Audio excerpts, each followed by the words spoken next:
आप सभी व्यूअर्स का रीडर एकेडमी विद जय हिंद में आप सभी का स्वागत है और इसके साथ ही नए साल के अवसर पर सभी को रीडर एकेडमी विद जय हिंद की तरफ से आप सभी को हार्दिक शुभकामनाएं बधाई।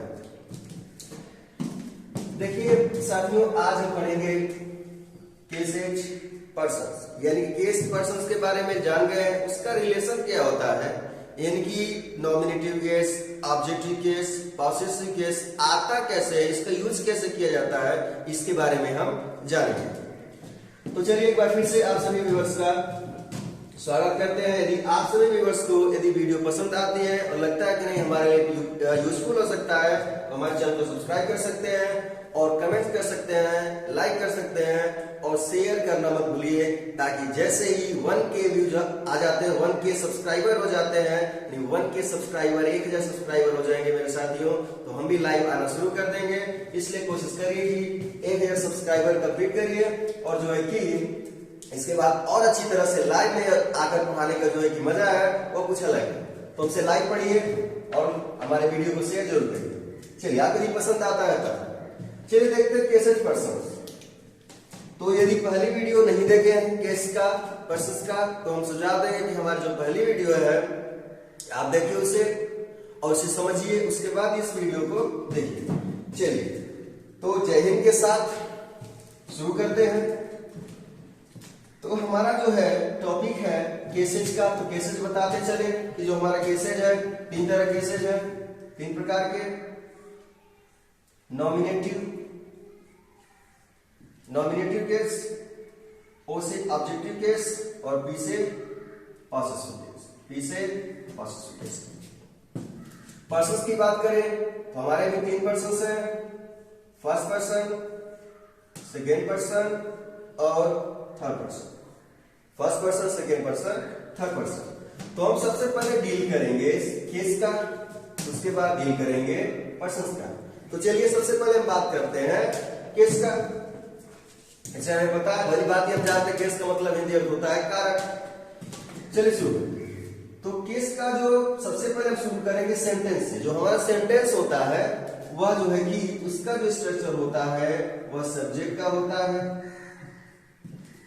और वर्ब का होता है और ऑब्जेक्ट का होता है। और आपको पता ही है कि ऑब्जेक्ट नहीं है तब भी हमारा क्या सेंटेंस बन सकता है, सेंटेंस का स्ट्रक्चर हो सकता है। चलिए, तो यह जो सब्जेक्ट होता है वह कहां आता है, तो हम कहेंगे यहां से हमें पता चल रहा है कि वर्ब के पहले आता है। कहां आता है? वर्ब के पहले आता है।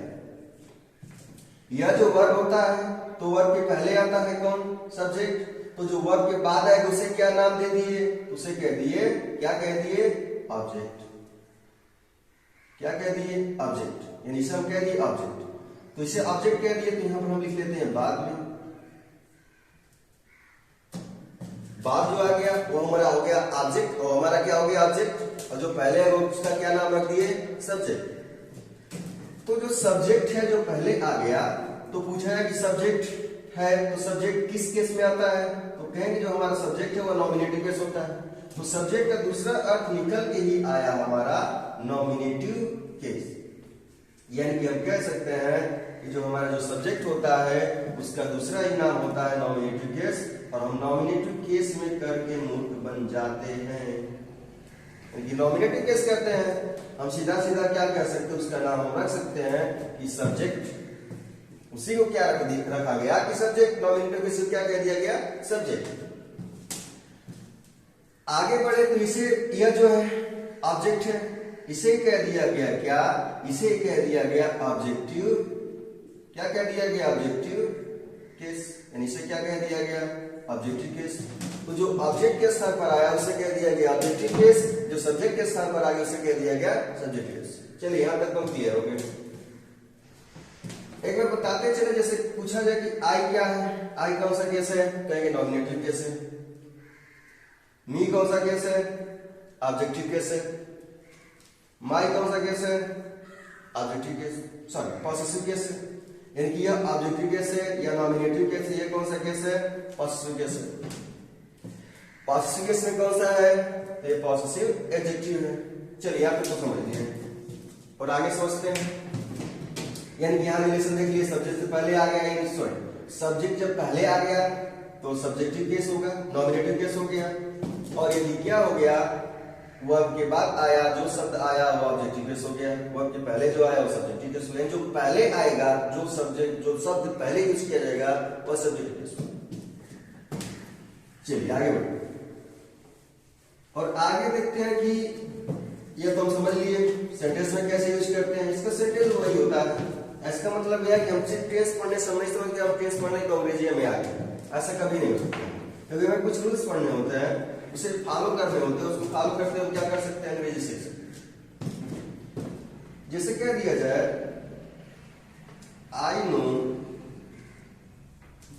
इस एग्जाम्पल के थ्रू देखा जाए, आई नो सो, मैं सोन को जानता हूं, इसका अर्थ होगा मैं सोन को जानता हूं। इसका मतलब यह है कि यहाँ पर जो पूछा जाए कि यह कौन सा केस है, आई, तो क्या हो जाएगा, कौन सा केस है, तो कह सकते हैं कि जो हमारा केस है वो कौन सा है, तो ये नॉमिनेटिव है। यही से हम दूसरा नाम क्या देते हैं, सब्जेक्टिव का। कौन सा केस कहते हैं, सब्जेक्टिव केस है।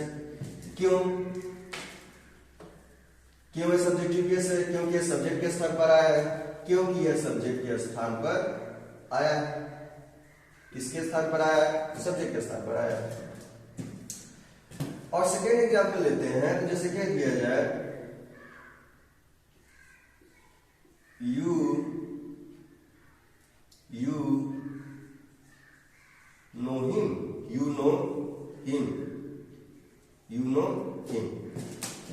तुम उसे जानते हो, तो ये हमारा क्या आ गया, वर्ब आ गया। हमें पता है कि नो होता है, वर्ब होता है। वर्ब क्या होता है, एक्शन वर्ड होता है, जो कार्य को दिखाता है उसे हम वर्ब कहते हैं। अब इसके पहले आ गया, वर्ब से पहले आ गया, यह वर्ब के बाद आ गया, तो क्या कह दिए, तो जो वर्ब से पहले आया उसे हम कह सकते हैं कि यह नॉमिनेटिव है। जो वर्ब के बाद आ गया इसे कह सकते हैं कि यह ऑब्जेक्टिव है। नॉमिनेटिव है, ऑब्जेक्टिव है। यानी कि बस क्लियर हो गया है कि जो वर्ब के पहले होता है वो सब्जेक्टिव होता है, वर्ब के बाद होता है ऑब्जेक्टिव होता है। चलिए इसे प्रूव कर चुके हैं। अब आगे बढ़ते हैं।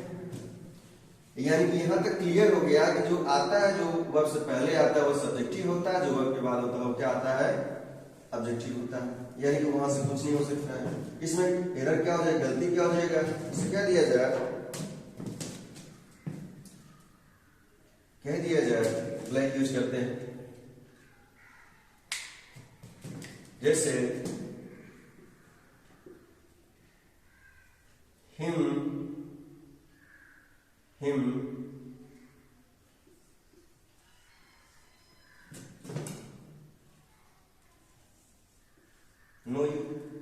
नो यू, तो हमारा क्या हो गया, एरर हो गया। यानी इसके पहले आ गया, तो ये पहले आ गया, ये बाद हो गया, इसके पहले क्रिया, तो ऑब्जेक्ट से पहले क्रिया आता है, और सब्जेक्ट जो क्रिया से पहले क्या आता है, सब्जेक्ट आता है। ये बात की, पहले की बात की, बात की बात करिए। हमारा गलत यह था कि हमें इसे यहाँ पर हिम नहीं लिखना चाहिए था, क्या लिखना चाहिए था, ये लिखना चाहिए। एक एग्जाम्पल को बार बार क्यों ले, क्योंकि इसे समझ में आएगा, कॉन्सेप्ट इससे समझ में आता है कि हमें क्या है, कि हम एक तो बड़ा एग्जाम्पल ले सकते हैं, लेकिन हम सिर्फ केस को समझा रहे हैं कि आखिर हो कैसे रहा है। चलिए आगे बढ़ते हैं। और आगे बढ़ते हैं, पॉसेसिव की बात कर लेते हैं। पॉसेसिव केस, तो पॉसेसिव केस दो तरह के होते हैं, possessive adjective, possessive pronoun.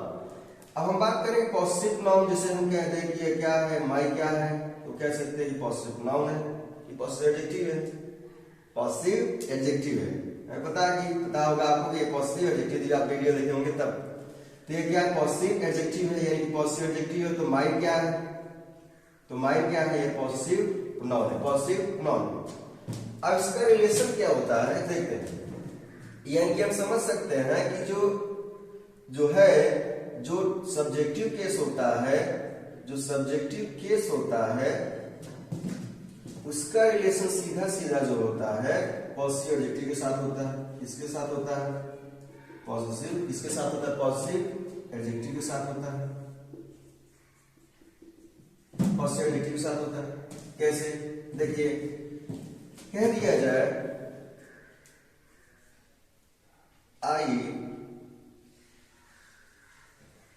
went to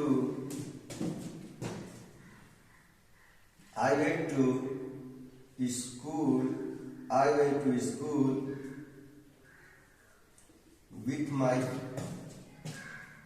with my friends, यानी कि विथ माई फ्रेंड्स है माई लिखना जरूरी क्यों, इसको यहाँ माई लिखना क्यों जरूरी है, क्योंकि ये रिलेशन को दिखा रहा है अपना की अंग्रेजी। मैं अपने मित्रों के साथ विद्यालय जाता था, I went to school with my friends, क्या हो जाएगा विथ माई फ्रेंड्स। यानी कि हमें पता चल रहा है कि यह जो होता है, यह जो आई है, क्या पता चल रहा है, रेट थोड़ा कम लग रहा है। देखिए इसका मतलब जो हमारा आई है वो किसका काम कर रहा है, सब्जेक्टिव का, सब्जेक्ट का। तो इसका रिलेशन सीधा सीधा यही होता है कि इसका सीधा सीधा रिलेशन किसका है, जो पॉजिटिव एडजेक्टिव का जो रिलेशन है वो क्या है, सब्जेक्ट से है, सब्जेक्टिव केस से है, और सब्जेक्टिव केस का रिलेशन सीधा सीधा किससे है, पॉजिटिव एडजेक्टिव से। यानी कि जब भी आपको क्या है कि अपना शब्द की अंग्रेजी लगाना होगा तो आप किसके पास जाएंगे, सबसे पहले तो आप सब्जेक्ट को ढूंढ लेंगे, और जैसे सब्जेक्ट मिल जाएगा उसी के साथ पॉजिटिव एडजेक्टिव को ढूंढ लेंगे उसका, लेकिन यहाँ पर अपना की अंग्रेजी हमारा क्या हो जाएगा, क्लियर हो जाएगा। तो यह माई किसका दे रहा है, माई तो मेरा का भी देता है, माई क्या होता है, मेरा के भी हिंदी देता है, हिंदी में कहते हैं माई बुक, मेरी किताब। तो लेकिन यहाँ पर क्या है, अंत में आया है और क्या इसका रिलेशन दिखा रहा है, पॉजिटिव एडजेक्टिव से, जब पॉजिटिव एडजेक्टिव से रिलेशन दिखाएगा इसका मतलब क्या हो जाएगा, हमारा नाउन का वो अपना हो जाएगा। यानी यहाँ पर जो इसका मीनिंग निकल रहा है वो अपना की निकल रहा है। यानी कि हम समझ सकते हैं, जैसे कुछ एग्जाम्पल ले लें, जैसे ही का है, ही का ये नॉमिनेटिव केस है, ही का पॉजिटिव क्या होता है, ही होता है। उसी तरह क्या है, शी है, इसका क्या होता है, हर होता है, एक्सेट्रा एक्सेट्रा। चलिए आगे, या तो हम समझ गए। अब बात करते हैं हम पॉजिटिव एडजेक्टिव, पॉजिटिव नाउन की। पॉजिटिव नाउन का क्या होता है, उसका यूज कैसे करते हैं, पॉजिटिव नाउन का कैसे यूज करते हैं इसको समझिए, और जल्द से जल्द 1000 सब्सक्राइबर करिए ताकि हम भी लाइव आकर पढ़ाएं और आपको भी लाइव में पढ़ने का मौका मिले, हमें भी मिले और आपके साथ कनेक्ट हो सके। चलिए अब बात करते हैं पॉजिटिव नाउन का। तो हमारा जो पॉजिटिव नाउन है, जो पॉजिटिव नाउन है, पॉजिटिव नाउन है, जैसे पॉजिटिव नाउन क्या होता है, जैसे बात कर ले, पॉजिटिव नाउन क्या होता है, माई हो गया, आवर्स हो गया, क्या हो गया, आवर्स हो गया, योर्स हो गया, एक्सेट्रा एक्सेट्रा, इट इज। यानी कि यह सब जो है इसका रिलेशन, अब इसका काम क्या होता है, इसका जो रिलेशन होता है, इसका जो ग्रामर में बहुत बेहतरीन यूज है, क्या देखिएगा, सबसे इंपॉर्टेंट। यानी कि जो पॉजिटिव केस होता है, जो पॉजिटिव जो केस है का पॉजिटिव नाउन है, यानी कि सब कह सकते हैं P P P T, P से पॉजिटिव, पी से नाउन। तो यह जो होता है, इसके बाद जो होता है, इसके बाद की बात करें, जो बाद है, इसके बाद नाउन क्या है, नहीं आता है। पॉजिटिव जो क्या है, जो नाउन है, इसके बाद नाउन नहीं आता है। लेकिन जो पॉजिटिव एडजेक्टिव है, यानी जो पीडी है, जो पीडी है, इसके बाद क्या है, पॉजिटिव, पी से पॉजिटिव, डी से एडजेक्टिव, हाँ एडजेक्टिव यानी एडीजे कह सकते हैं इसे शॉर्ट में, एडीजे पॉजिटिव एडजेक्टिव। इसके बाद क्या है, इसके बाद क्या है, यह जो है कि नाउन आता है, इसके बाद जो हमारा नाउन आता है, यानी यहाँ पर जो नाउन आता है। चलिए इसे प्रूव करते हैं, कैसे आएगा, जैसे कह दिया जाए कि it is my book, it is my book. तो इट इज माई बुक है, तो इसका मतलब है कि यह नाउन है, हमारा क्या है, नाउन है। और यह क्या है, यह जो हमारा है, यह पॉजिटिव एडजेक्टिव है, यानी यह पॉजिटिव पी एडीजे कह सकते हैं, पॉजिटिव एडजेक्टिव। और जो है कि पॉजिटिव एडजेक्टिव के बाद नाउन आता है, इसका मतलब यह कॉन्सेप्ट सही है। आगे कह दिया जाए कि दिस बुक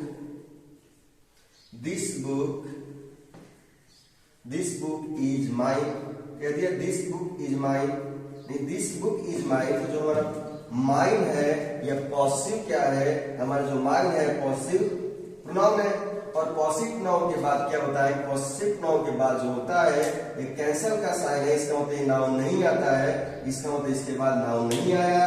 और यही हमारा रूल होता है, ये नाउन नहीं आया इसका मतलब ये सही है, यानी कि दोनों हमारा जो वाक्य सही है। तो दिमाग में रखिए सबसे इंपॉर्टेंट कॉन्सेप्ट यह है कि पॉसेसिव एडजेक्टिव के बाद नाउन आता है और पॉसिव प्रोनाउन के बाद नाउन नहीं आता। चलिए अब यहां तक तो डील कर लिए, अब पर्सन्स की बात करते हैं। पर्सन्स, तो पर्सन्स 3 होते हैं, पहले बताया है कि first person, second person, third person. हमें ये समझना है कि किसे कहते हैं, कौन कौन आता है। इस वीडियो में यहीं तक सीमित रहेगा कि कौन कौन आता है। चलिए, तो क्या किया, हमें पता है कि 3 होते हैं, तो ये हमारा हो जाएगा, जैसे कह सकते हैं कि ये फर्स्ट हो गया, फर्स्ट पर्सन, क्या हो जाएगा फर्स्ट पर्सन। और ये हमारा हो गया सेकेंड पर्सन, और हमारा हो गया थर्ड पर्सन। अब किसे कहते हैं फर्स्ट पर्सन, किसे कहते हैं सेकेंड पर्सन, किसे कहते हैं थर्ड पर्सन, इसके बारे में। फर्स्ट पर्सन क्या होता है, जो बोलने वाला होता है, जो बोलने वाले के लिए प्रयोग किया जाता है, जो प्रोनाउन प्रयोग किया जाता है उसे हम बोलते हैं फर्स्ट पर्सन, यानी कि है फर्स्ट पर्सन। तो फर्स्ट पर्सन में जो स्पीकर होता है, कह सकते हैं जो स्पीकर होता है, जो वक्ता होता है, उसके लिए जो प्रयोग किया जाता है, उसे क्या कहते हैं फर्स्ट पर्सन। सेकेंड पर्सन की बात करते हैं तो बोलने वाला, तो एक हमें क्या होगा, सुनने वाला होगा, यानी इसे हम कहते हैं जो हियरर होता है, जो सुनने वाला होता है, उसे हम कहते हैं क्या, सेकेंड पर्सन। सुनने वाला होता है, जो बोलने वाला होता है फर्स्ट पर्सन कह दिए, जो सुनने वाला है सेकेंड पर्सन कह दिए। थर्ड पर्सन क्या होता है, जो अदर्स के बारे में, थर्ड क्या होता है, अदर्स होता है। अदर्स का मतलब यह है कि जो क्या, जिसके बारे में बात, अदर्स का मतलब क्या होता है, अदर्स में दूसरा हो जाएगा, अन्य हो जाएगा, लेकिन यहाँ पर अदर्स का मतलब हो जाएगा कि जिसके बारे में बात करते हैं, जिसके बारे में बात करते हैं उसे हम कहते हैं third person. First person, second person, third person. यानी किसी हिंदी में कहें कि ये फर्स्ट पर्सन को हिंदी में क्या कहते हैं, तो इसके कह सकते हैं फर्स्ट पर्सन जो हमारा होता है इसे हम कहते हैं प्रथम पुरुष। क्या कहते हैं, प्रथम पुरुष। और सेकेंड को क्या कहते हैं, सेकेंड जो हमारा होता है इसे कहते हैं मध्यम पुरुष। क्या कहते हैं सेकेंड को, मध्यम पुरुष। और थर्ड जो हमारा होता है इसे कहते हैं अन्य पुरुष, इसे हिंदी में कहते हैं अन्य पुरुष। चलिए, यानी हम समझ गए कि पर्सन भी जान गए कि फर्स्ट पर्सन किसे कहते हैं, जो स्पीकर होता है, जो स्पीकर के लिए प्रयोग किया जाता है उसे बोलते हैं फर्स्ट पर्सन। सेकंड पर्सन क्या होता है, जो सुनने वाले के लिए प्रयोग किया जाता है उसे कहते हैं सेकंड पर्सन। और थर्ड पर्सन क्या होता है, जो अन्य के लिए प्रयोग किया जाता है, अदर्स के लिए होता है, यानी कि जिसके बारे में बात कहा जाता है, उसे कहते हैं थर्ड पर्सन। यहीं से जो है कि हम वादा किया था कि इसमें क्या क्या पढ़ाएंगे, केसेस पढ़ाएंगे, पर्सन्स पढ़ाएंगे। हमारी वीडियो कंप्लीट हो गई।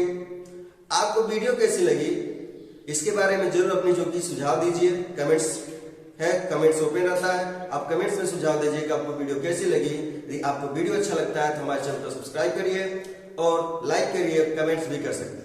वीडियो देखने के लिए धन्यवाद। जय हिंद मेरे दोस्तों, जय हिंद।